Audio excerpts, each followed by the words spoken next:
सोनियाच्या पावलांनी गौराई आली असे म्हणत गौराईचे आज भक्तिमय वातावरणात घरोघरी आगमन झाले। यावेळी पारंपरिक पद्धतीने पूजन करण्यात आले।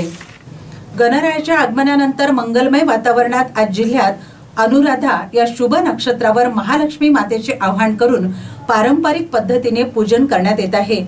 मूर्तींना साडी चोळी दागिने व हारांनी अलंकारित करून सुंदर रूप देण्यात येत आहे।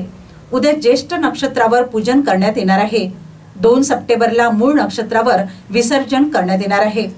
पारंपरिक पद्धतीने पूजा करून देवीकडे घरातील सुख समृद्धी कल्याणासाठी प्रार्थना करण्यात येतात। महालक्ष्मी आगमनाने घराघरात भक्तिमय आणि आनंददायी वातावरण निर्माण झाले आहे।